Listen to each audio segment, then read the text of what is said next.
music, art, physical education and health. 9.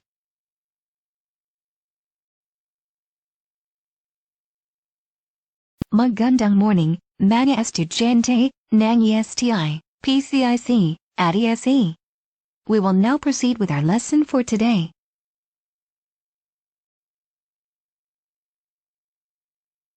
Topics: Lesson 1: Ancient Art, Prehistoric Beginnings and Egyptian Art. What is ancient art? Bison reliefs, circa 15,000–10,000 before Common Era. Lasko Cave paintings, circa 15,000–13,000 before Common Era. Circle of stones. 3 types of megalith. Egyptian arts. Ancient Egyptian architecture. Pillars of ancient Egyptian art.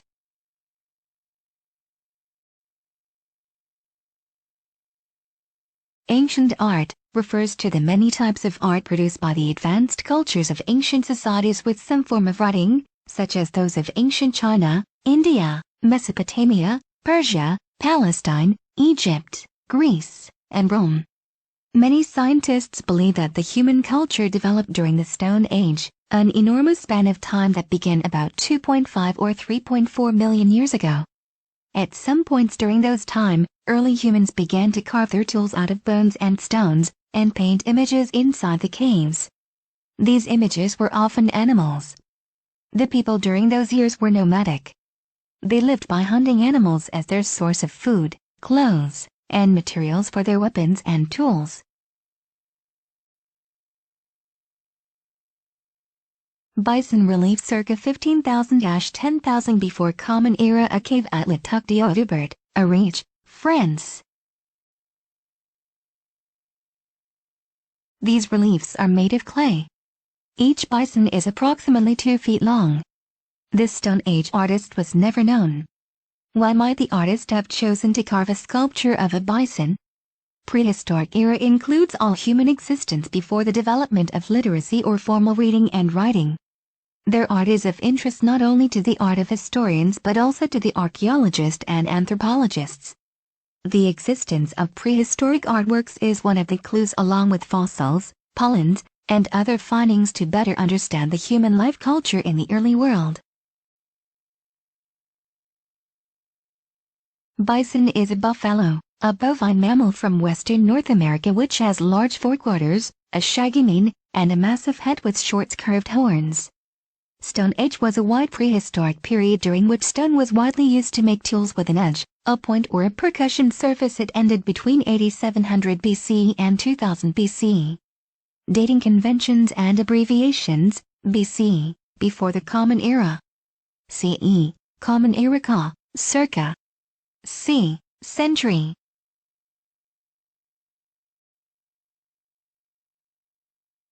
The Stone Age paintings in caves were conceivably their way communicating with each other. There are also a probability that these images could be for ceremonial purposes or other kinds of beliefs.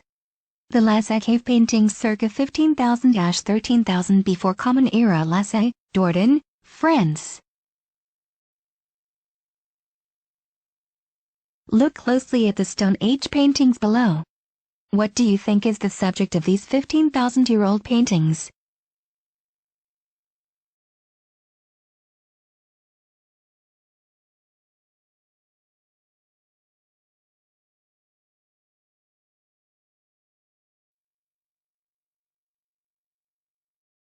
The cave paintings at Lasko were a form of communication that can be appreciated and understood. As you look at the paintings on the previous page, notice these details. The horns on its head identify the animal as a bull. Its shape is outlined and partially filled with colors. The Stone Age paintings of Lasko were discovered in 1940 by 4 teenage boys exploring in France.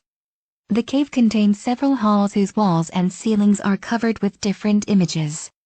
When they were discovered, the paintings were in near perfect condition.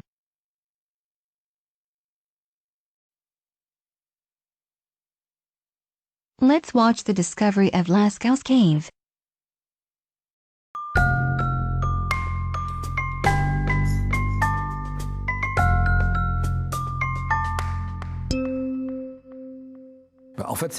This story takes place in 1940.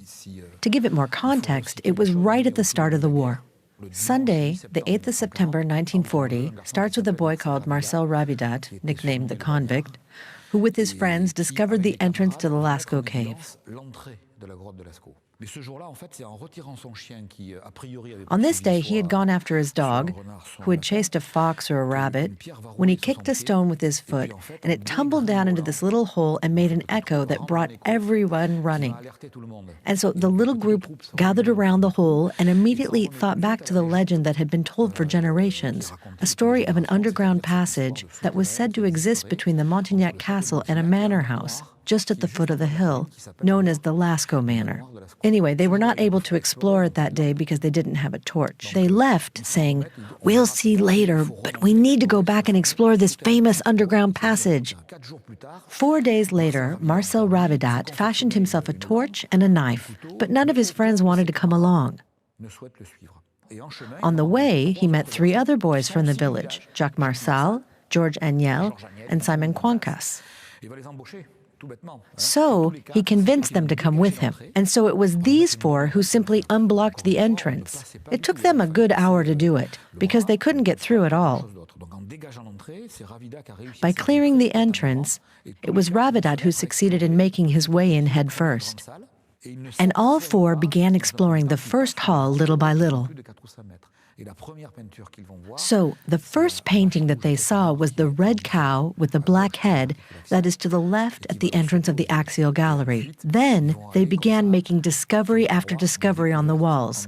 A bull here, a horse there, a line of deer, and so on. The initial shock for them was aesthetic. Then there was a second shock that I refer to as a mystical or cultural shock. What was it? They didn't know. On the other hand, the images spoke to them. There were bulls, horses, deer, animals that they recognized. But they had no idea of the age or why they were there. So they tried to keep the cave a secret. Their idea was to tell their old teacher, Léon Laval, who immediately recognized the site as prehistoric. Laval said they had to speak to Abbé Breuil, who was the greatest expert in prehistory of the era. On the 22nd of September, barely 9 days after the discovery, they were lucky enough to have the cave authenticated by Abbé Breuil. In the ensuing hubbub, crowds of journalists arrived to make it national and even international news.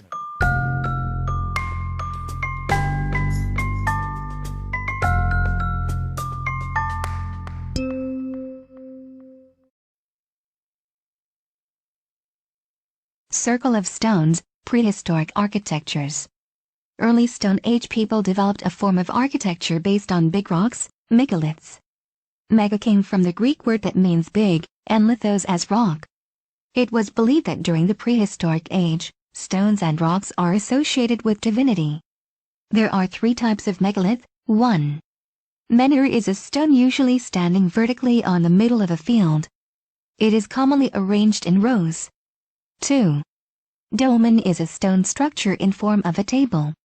It consists of 2 huge standing stones that support a horizontal giant stone. It is believed that this served as a grave or as an altar.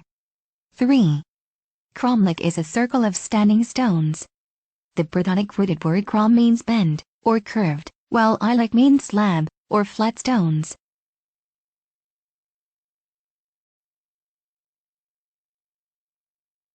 Brittonic denotes to the southern group of Celtic languages consisting of Welsh, Cornish, and Breton. Around 3100 before Common Era, a group of Stone Age people began creating Stonehenge. Wood started a circular ditch 20 feet wide and up to 7 feet deep ended as Great Stone Circle on the plains of southern England.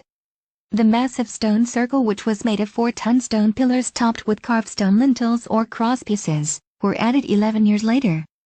The artisans put the enormous stones together to fit the joints with precision.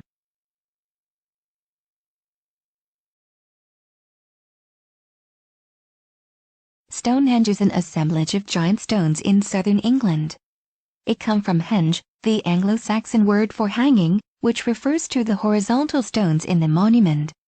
Nearly 1 million people visit Stonehenge every year. It is a UNESCO World Heritage Site since 1986.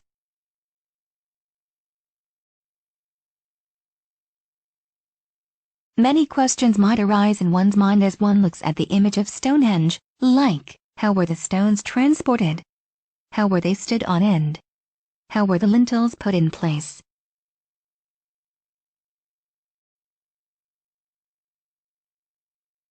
There is a strong archaeological evidence that Stonehenge was used as burial site.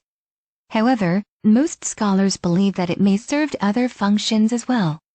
It could be as a ceremonial site, a religious pilgrimage destination, a final resting place for royalty, or a memorial construction to honor, and perhaps to spiritually connect with distant ancestors. Several theories about Stonehenge's purpose abound. However, until now, no one knows what it was used for or why it was built.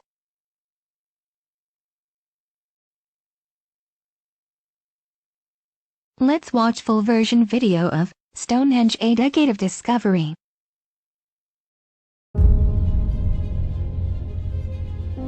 It's the swan song, it's the final, the most extraordinary of all of the great megalithic monuments of Western Europe.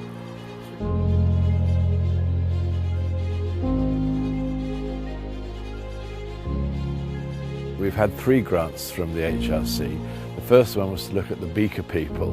Many of them were buried in the round barrows around here. After that, we were funded for the Stonehenge Riverside project, excavating at Darrington Wolls as well as at Stonehenge. And we've just completed a 3rd project, which is looking at the resourcing. Who came from where, what did they need to actually construct this thing.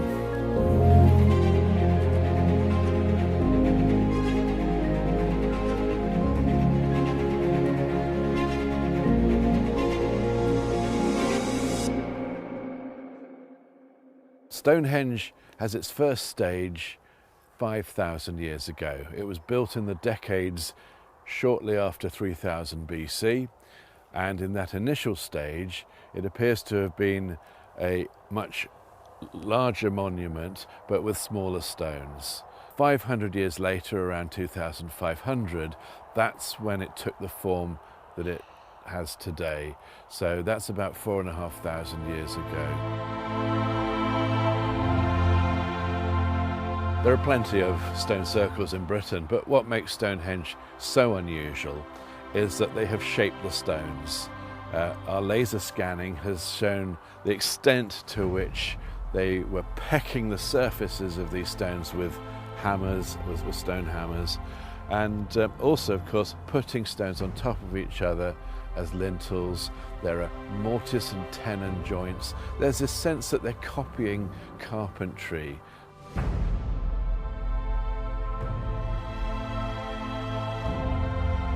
We've basically got 2 types of stones used to build Stonehenge. The very big ones, which are sarsen. It's a type of sandstone, and it's found in this area, but particularly some 20 miles to the north in the Marlborough Downs. But for me, perhaps the most interesting ones are the little ones, and they're 2 meters or so high. All of these are found in a very small part of West Wales, and our geologists have just been tracking down the locations, and it's there that I think we may have an answer to just what Stonehenge was all about. Our hypothesis is that actually these were supplying not Stonehenge, but a local stone circle in Wales. If that's the case, what I think we're seeing is the amalgamation of 2 of the most ancient and important ceremonial centres within Britain, 2 separate tribes with different ancestral origins. This is a monument all about the ancestors, and that's what those stones represent. That's why it was so important to bring some from Wales as well as others locally.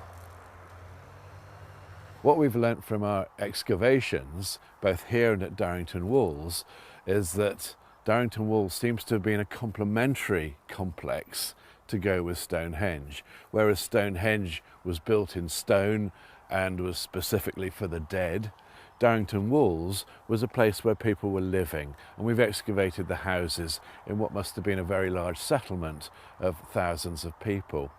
And we think that was probably the builders' camp, where they were actually living when they were working here.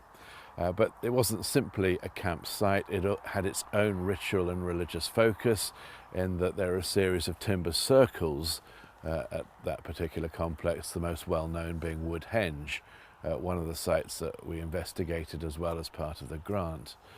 We've also discovered quite possibly the reason why Stonehenge is here, and that is that outside of its entrance, the avenue that runs down to the river and links it up in this sort of larger complex with Darrington Walls, the start of that avenue is a natural feature, basically a series of periglacial ridges and fissures, and they seem to have built on directly on top of that. So it looks as though they may well have seen this as a special place in the natural world where the sky, the heavens and the earth were effectively combined into one. It's always been the astronomy, at least since the 60s, that's grabbed people's imagination about Stonehenge. What we've come to the realization of is that the astronomy is just a part of it. And this is already a combination of astronomy and ancestors that we've seen at Newgrange in Ireland, at Mace Howe in Orkney, where we have tombs built with that aspect towards the midwinter sunrise or sunset. And of course that's exactly what's going on here. And also discovering that the main axis, the most important one, isn't for midsummer sunrise, it's midwinter sunset. Archaeology is an expensive pursuit. It's not simply taking students into the field and digging. There's a huge amount of behind-the-scenes laboratory work. Although we had a mosaic of funding from many different organisations, the HRC money made it possible to do the work on the scale that we did. The research we have done isn't simply going into dusty old tomes and academic journals. This has a really immediate impact on not just the public of Britain, but the public around the world. It's very clear that since our work, that has generated more visitors coming to Stonehenge because Stonehenge has been in the newspapers and our discoveries have been front page in papers all around the world.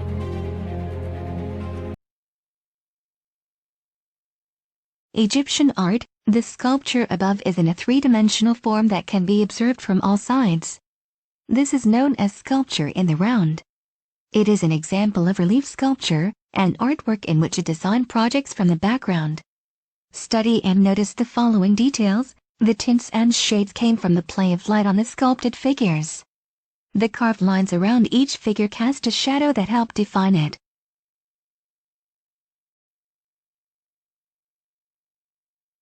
Relief sculpture were very common on the walls of ancient Egypt. In high relief sculpture, the figures stand out almost completely from the background. Egyptian artists carved low relief or bas relief sculptures in which the figures and objects stand out slightly from the background.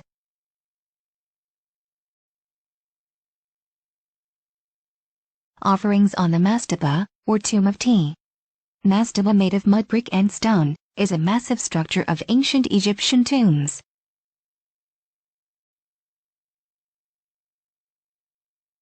The ancient Egyptians carved their low-relief sculptures into the stone walls or tombs and temples and then painted them. Artists carved scenes that showed how the deceased might spend an afterlife as well as scenes that depicted offerings for the recently departed.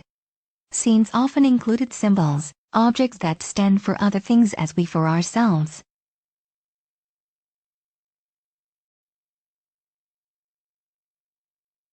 Ancient Egyptian architecture, the architectural monuments, sculptures, paintings, and decorative arts of the ancient Egypt tell about the society's political and social systems. These artworks sometimes served as messages from the powerful rulers to the people. They tell of the names and triumphs of ancient Egyptian queens and kings, or pharaohs.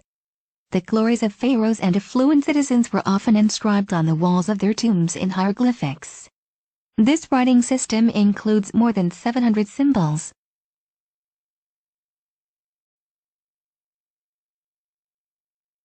Hieroglyphics are a system of writing composed entirely of pictures. The symbols usually represent particular sounds or group of sounds. Look at the samples below.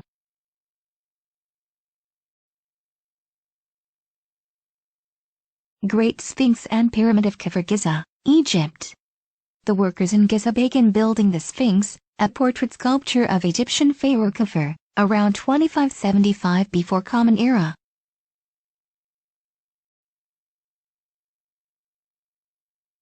Hunting scenes were common subjects found on the walls of ancient Egyptian tombs. The artistess of the paintings in the tomb of Nebimun included precise details to reflect the textures of the animals. Each painting tells an aspect of the life of Nebimun, an Egyptian official. The following details are also observed in Egyptian paintings. The figures appear flat and two-dimensional. A cat with a bird in its mouth balances on two bent reed stems. The reeds are papyrus from which the Egyptians made paper. Even though the party is hunting birds, a goose stands on the prow of the boat.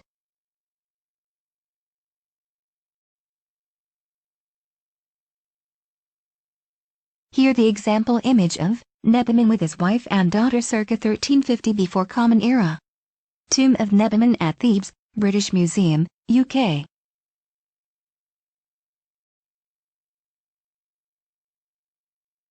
Pillars of ancient Egyptian art. The Great Hypostyle Hall and Karnak Temple in the precinct of Amun-Ra is a marvel of the ancient world.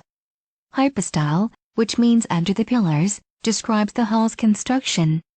It is built of massive pillars that support giant slabs of stone, which are used to support the roof. Enormous by itself, the hall is part of a much larger temple compound. It was built around the 15th century before Common Era. The incorporated art on the structure shows the changing fortunes of the Egyptian civilization. Sculptures carved in low relief depict the story on how two Egyptian rulers led their armies to victory in Palestine and Syria.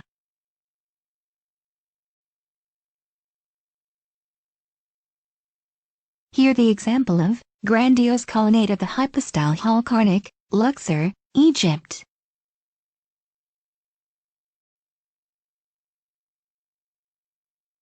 Let's watch the video of ancient Egypt art history.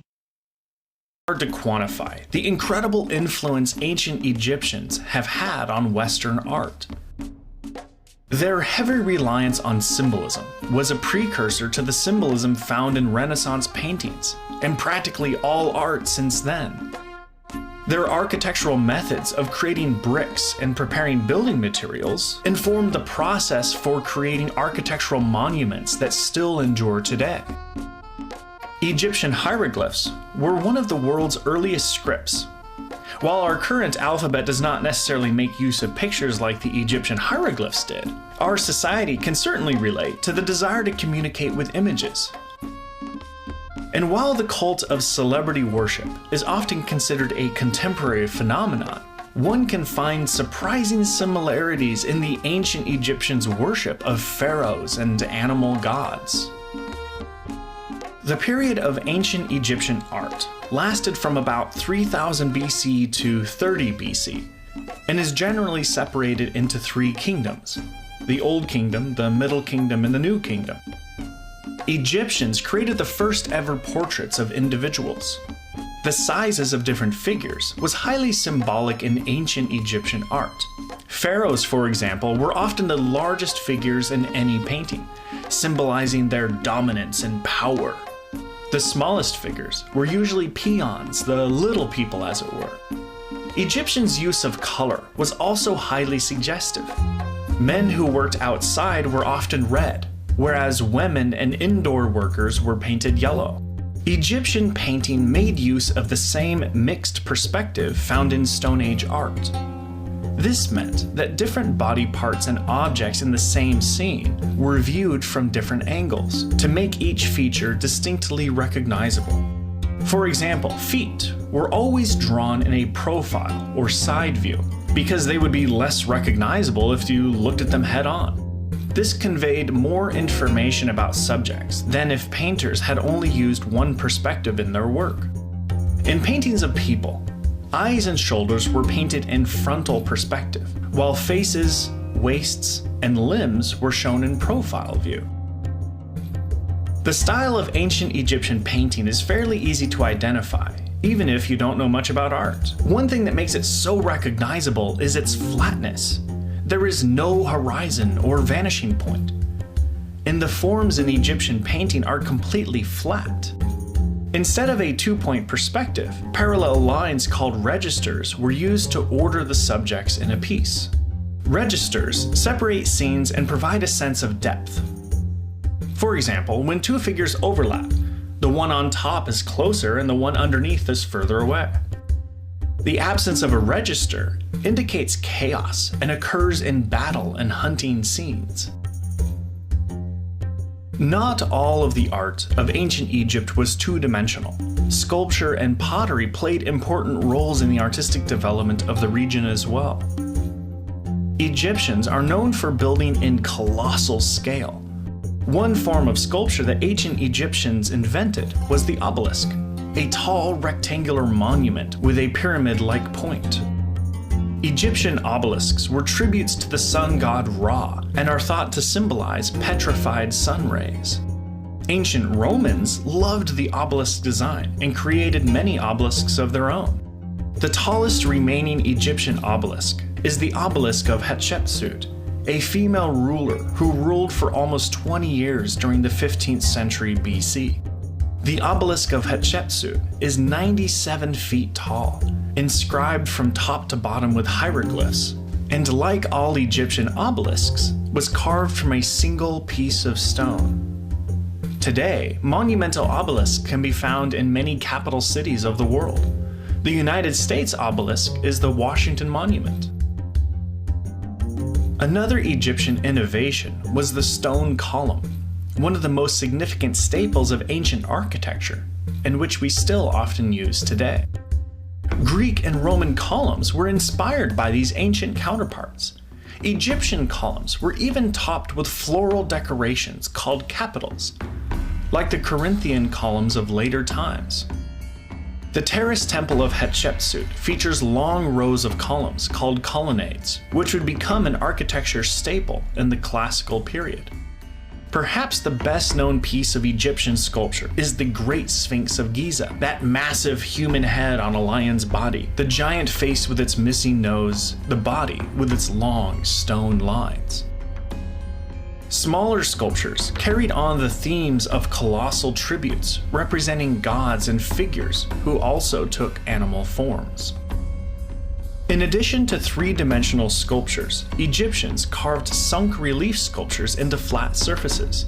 These sunk relief sculptures often followed the same aesthetic as Egyptian painting, flat images featuring multiple perspectives and sized according to status and hierarchy. The Amarna period from 1085 to 1055 BC was a high point in ancient Egyptian art because of its increased attention to detail and full use of artistic materials. In painting, more figures were included in each scene, with some figures overlapping to create a sense of movement and urgency. The human figures in art from this period were more stylized as well. Details were more pronounced than in earlier Egyptian art. Particularly Pharaoh Akhenaten, are portrayed as softer and more feminine. You would think that with all the art that ancient Egyptians were creating, they would have been one of the first civilizations with art museums. This was definitely not the case. Most of ancient Egypt's sculptures, pottery, and symbolic paintings were hidden away from view. Egyptian art was not meant for the living, but intended as sacred tomb decoration for pharaohs and other higher-ups as a way to honor them. While you and I can easily find amazingly preserved examples of ancient Egyptian art in many art and historical museums, the ancient Egyptians basically had to be dead, not to mention fairly important within society to get close to the Egyptian art we prize today. The art that wealthy, living Egyptians did have access to included amulets, jewelry, cosmetic containers, pottery, and beautiful furniture. The impact that ancient Egyptian art has had on civilization since the 3rd century AD is truly profound. Egyptian sculpture, architectural innovation, and symbolism would help shape the arts of ancient Rome and Greece, and is still evident in contemporary art.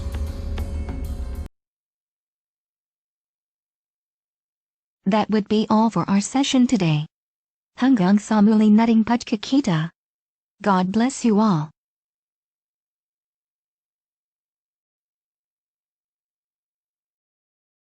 Let's explain. Look back at the lesson on the prehistoric art. Choose one artwork and write a persuasive or convincing paragraph of the importance to preserve it. Use the chart below to organize your writing. Let's connect. What can we gain from studying the prehistoric and Egyptian art that could aid us to understand events or issues of today?